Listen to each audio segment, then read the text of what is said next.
aya diadukeun satahun sakali Banten jeung Limbangan, Banten jeung Garut, permainan Banten jeung Garut diadukeun satahun sakali perguruan pencat ya. Bandung mah elehan bae.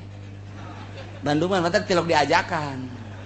Tilok diajakannya mah tilu ye Garut, Banten, Cirebon, Garut, Banten, Cirebon. Eta nu tilu mah sing hade. Lain lalagaan tah Garut, Banten, Cirebon tilu. Eta mah terus we unggal tahun tah mah diadukeun unggal tahun. Atuh sia mah buka nyaho sih. Kudu nyaho ti aing bae heran aing mah. Guruna ku kula mun dibejakeun ngaran-ngaran aya. Kan moal kula Banten nyaho, Cirebon mau Garut mah geus nyaho jasa, perguruan nu kuari nyaho jasa. Cirebon nyaho eta. Tah di unggal tahun tren nya. Tilok aya Tangerang ngilu tilok aya Tangerang. Walau darabu bisyatin aya hiji jelema ngaran Khalid. Eta ki Khalid pika sebeleun jelema teh lain pikaresepen Yuni na masalah Yuni tai.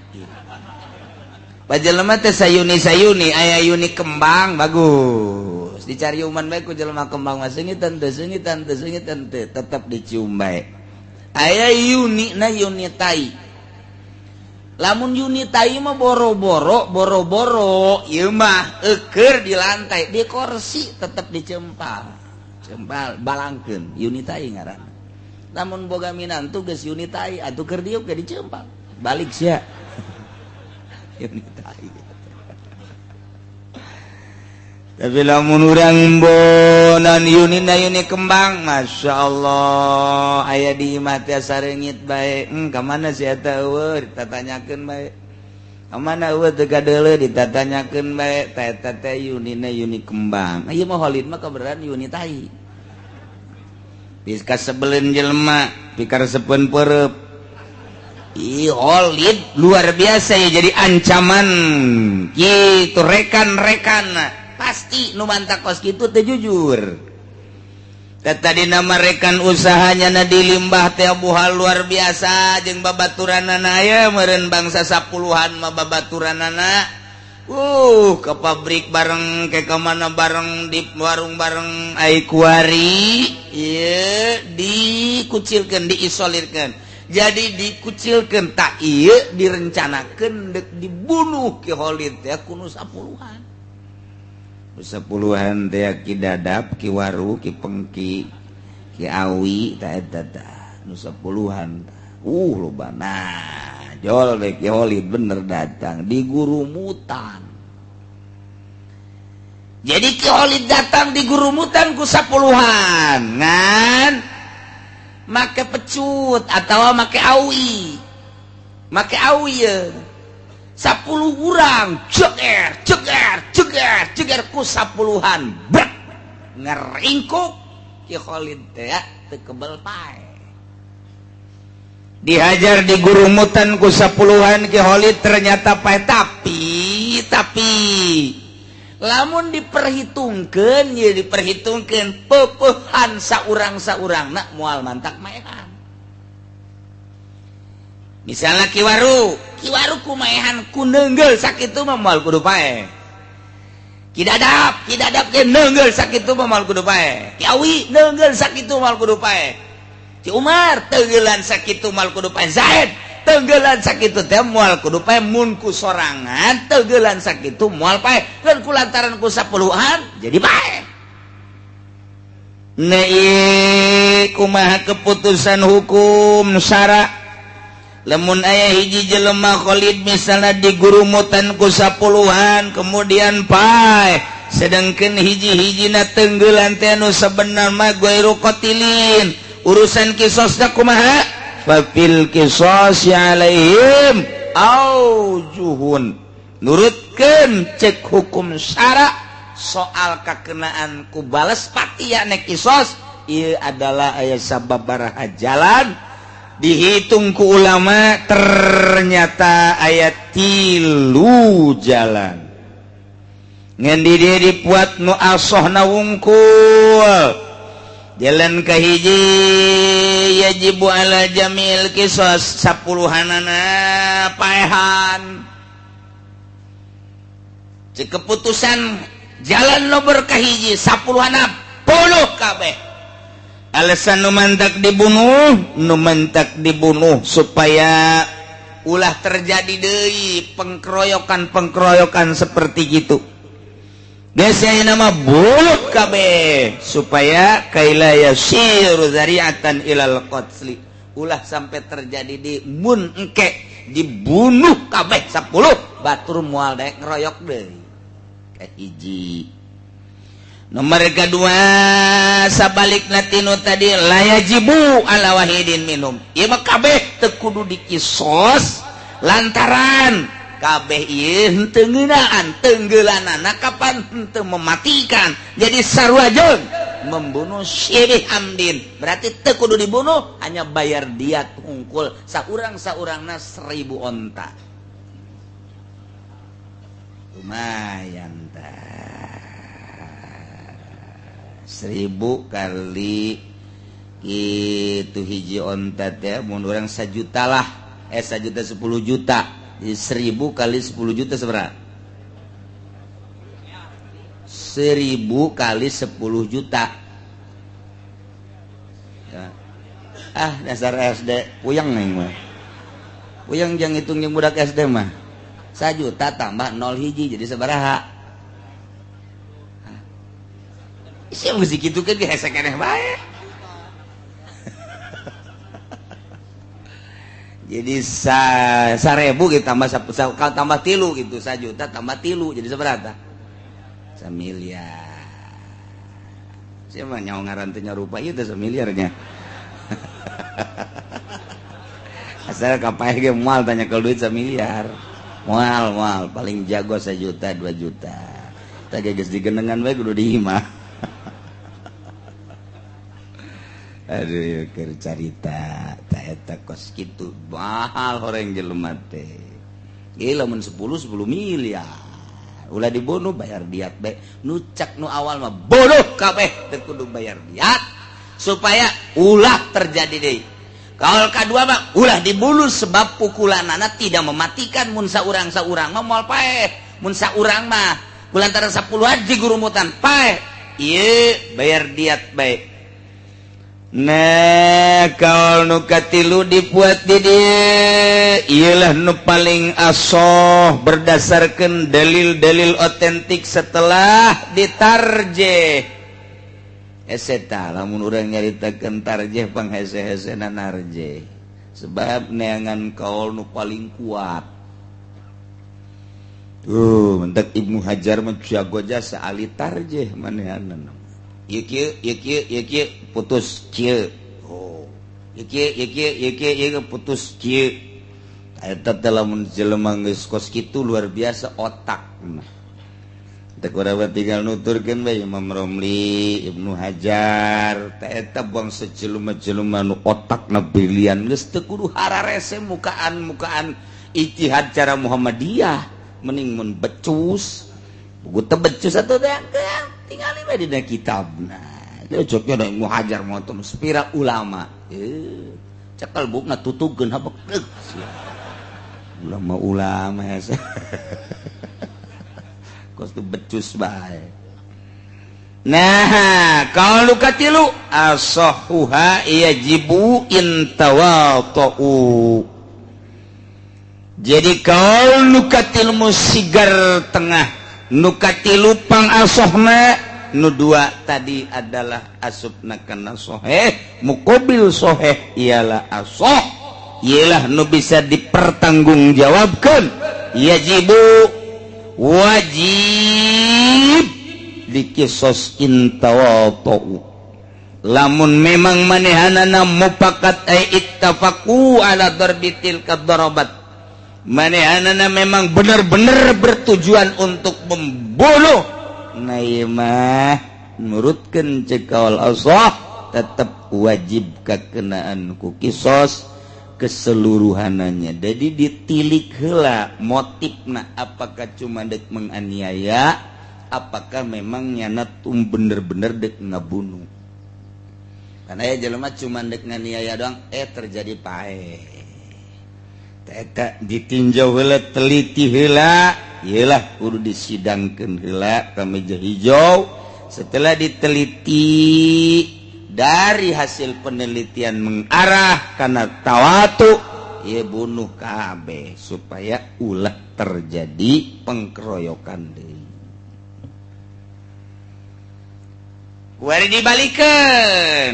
mah dibalikeun. Lamun tadi dikeroyok hiji jelema kulobaan eta keur carita 10. Mulaina mah ti 2, ti 3, ti 4, ti 5, ti 6 datang ka 10 atawa 50 atawa 100 sarua bae. Atawa salembur ngeroyok hiji jelema paeh atuh salembur kabeh. Bunuh. Ya teh kumaha atuh asalnya neunggel kabehan. Bunuh bae kabeh. Ya Allah. Cenah kula mah ngenepak doang atuh sia teh naonan make jeung nepak segala. Bunuh bae kabeh bae. Ya Allah. Ya Rabbi. Salembur kosong talembur teh.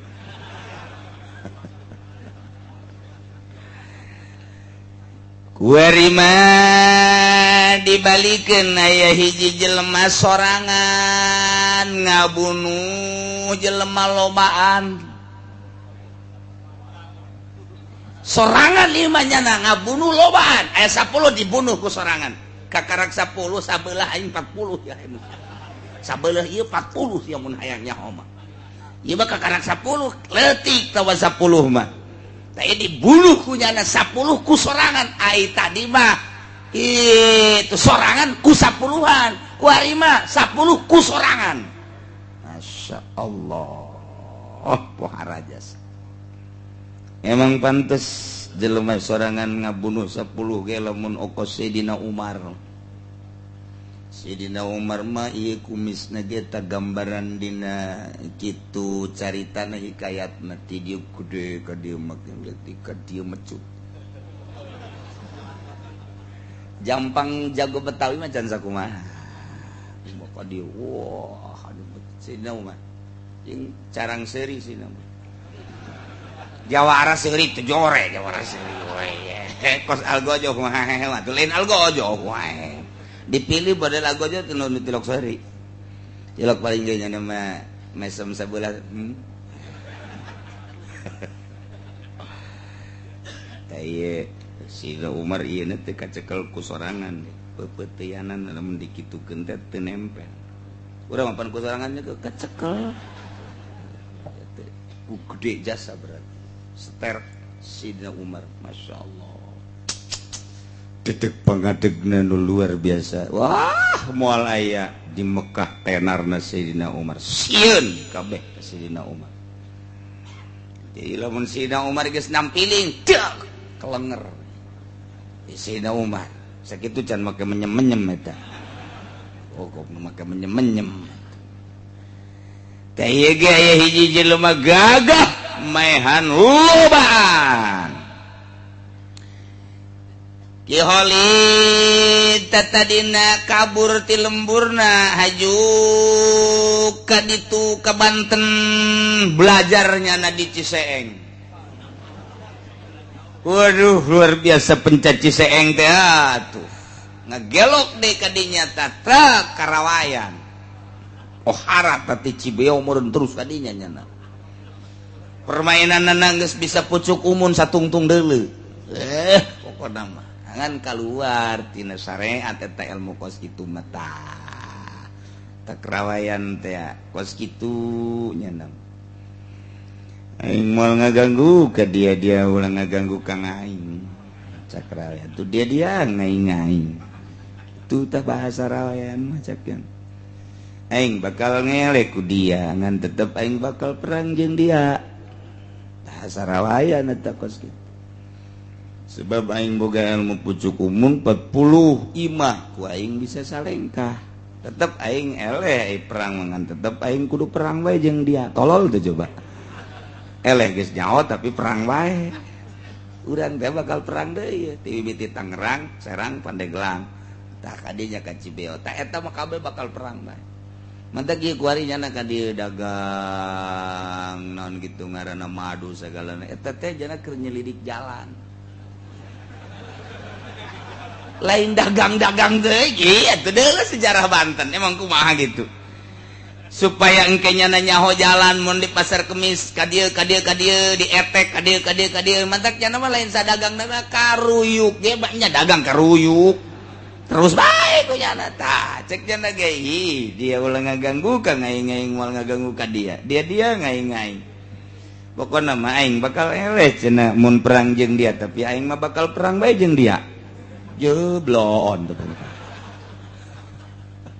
eta iki holid teh beres tamat ta cici seeng jeung cici beo kuari ka Ciomas Sadigo saya salah sedikit golok wadidinya luar biasa geus asup ka jajaran kitu baju hideung-hideung termasuk Haji Podol ieu aya di jonona di dinya hideung-hideung teh manu atut kuari mah tuh Kiai gurun asup kadinya blonnya blon cek kula mah tuh Gusti Allah ragu alah san puas keneh bae Haji Mande terus ke Garut ka ditu Garut teh jago permainan luar biasa limbangan pohara eta teu beunang ka toelnya nama aju bae urang Garut jadi hiji-hijina kota teh hiji-hijina kabupaten emang aya kamonesan lamun di urang Banten geus diserang ka ditu geus lah pokona mah Tangerang mah teu boga permainan Tangerang mah di aku bae kukulan teu bae tapi mun gelut menangan ya tugas kitu bae ti dituna tah mah Bandung aya Cikalong kemudian ka ditu mana ngaranna Garut aya Limbangan Cirebon geus puguh Kuningan aya jamun urang nelusuri hiji-hijina kota teh boga permainan tersendiri beda-beda teh lamun permainan Cirebon nya nama ulin handap bae resepna handap bae cenah mah lamun can bisa gelut di kolong sia moal dikaluarkeun ku aing tah eta Cirebonan teman mentak nya resepna di kolong Cirebon lamun Bandung gayana bae heula ditiheulakeun ai gelut mah kumaha engke bae Bandung tah pancen mah jago acting atuh ti dituna ge metak Paris pranon gitu ngarevan Java Bandung teh ahli mode mentak nya nama pohara ai timbul ti Karawang tapi nu ngembangkeun urang Bandung lamun geus permainan Bandung gitekna pohara jasa tah eta tah nya apa pokona gelut mah deuk eleh deuk menang sabodo asal penampilan eta Bandung ngaranna nu kos kitu tah lamun Limbangan teu Garut teuas cenah mah pan cicing bae pan ngahaneng bae tapi terus bae cenah mah disepak urang cicing bae engke nya geus ngap-ngapan nyekal deui sepak deui ku urang nganceleng engke nya geus ngap-ngapan nyekal deui tolol teh coba eta eta Limbangan tah bagus gitu aya diadukeun sataun sakali Banten jeung Limbangan Banten jeung Garut permainan Banten jeung Garut diadukeun sataun sakali perguruan pencat ya Bandung mah elehan bae Bandung mah mata tilok diajakan nya mah tilu ye Garut Banten Cirebon eta nu tilu mah sing hade lain lalagaan tah Garut Banten Cirebon tilu eta mah terus we unggal tahun tah mah diadukeun unggal tahun atuh siapa buka nyaho sih kudu nyaho ti aing bae heran aing mah guruna kukula mun dibejakeun ngaran-ngaran aya kan moal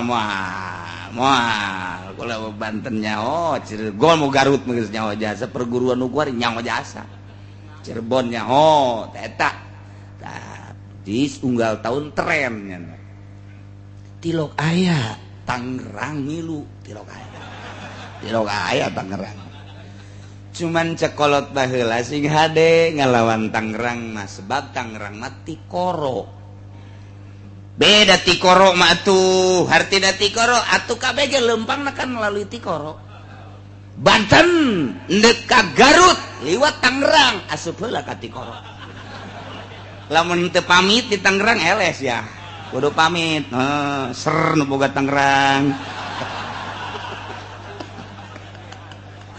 Bandung, Garut, Cirebon, dek tarung di Banten tetap kudu pamit heula ka Tangerang. Lamun teu pamit eleh bae kajen ku kumaha ge. Ieu lah pergaiban teh kos kitu. Jadi kalau mun menganut ilmu pergaiban, urang dek ka Banten aya 4 nu kudu disalaman. Hiji begitu urang asup ka Serang, didinya aya nu ngageugeuh. Kadua asup ka Banten didinya aya nu ngageugeuh. Begitu urang dek asup ka Kesultanan aya deui asup urang ka jero Kesultanan. 4 tak urang mun dek ka Banten teh. Itu siapa ngadaharan saoma lulus sih. Cilok sulam salam. Tuh teh jawabanna. Nah, ieu ge keur carita ilmu Banten. Banten tetep endek tarung jeung Garut di Tangerang kudu hatur salam heula. Uluk salam heula. Teu uluk salam enggak sokana mah kajen 1 juta kali ilmu Banten rarang sadan dibawa ke Garut. Rarang sadan geus hiji baca hiji berbagai hiji permainan jeung permainan eleh bae. Kitu kene Garut dek ngadu di Banten teu pamit heula. Atuh disepakan ku urang Banten. Jadi aya boga permainan mah henteu ngan boga pataluka. Dia teh mending eta.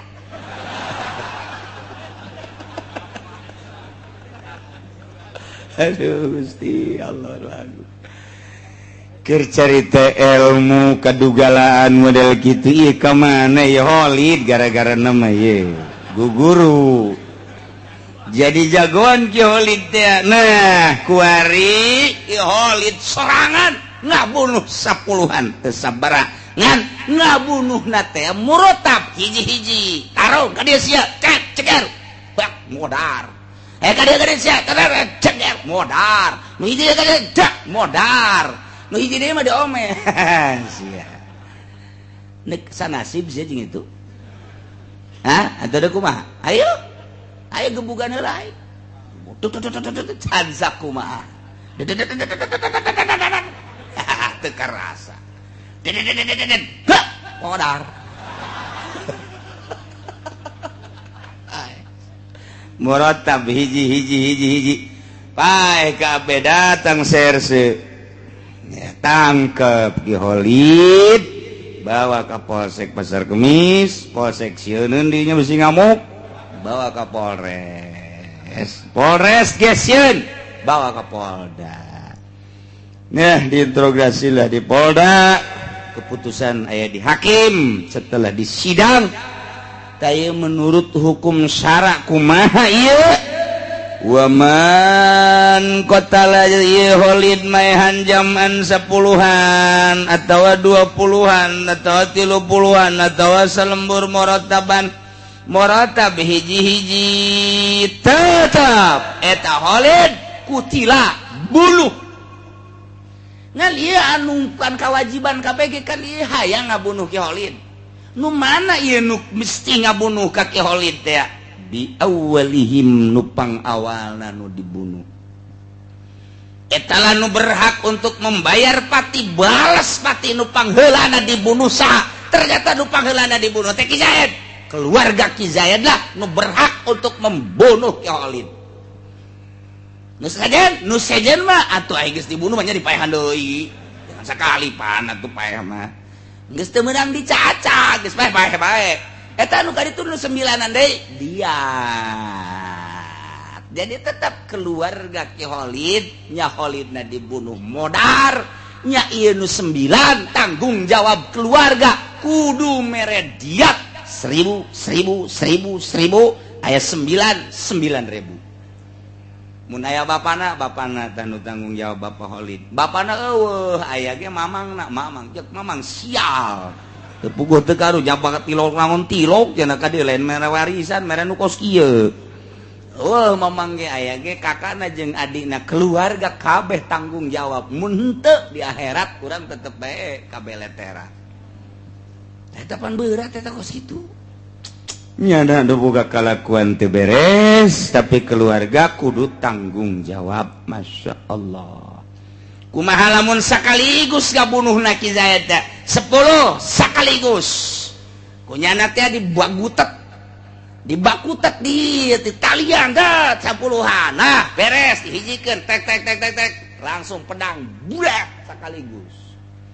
Kumaha lamun Ki Holid gabunuh damaan sekaligus saha ieu anu kamistian kawajiban malas isos malas pati fabil qur'ah maka ieu mah kudu diundi sebab nu awal nu akhir tina 10 undi keluarga ngundi kabeh tek begitu diundi nah keluar Ki Umar anu kudu ngabunuh na nu sejen 9 walil baqina ad-diyatu sasesana bayar diat kultu cek sim kuring balau qatalahu gerul awal ketika nu ngabunuh nanti kudu nu awal sakumaha nu tadi prakuari mah bertindak nu kadua nu katilu aso doraka tetep bahkan wawaqa'a qisasan terjadilah kisos walil awal diatun anu kadua kisos sama jadi nganu awal jadi kudu didiatan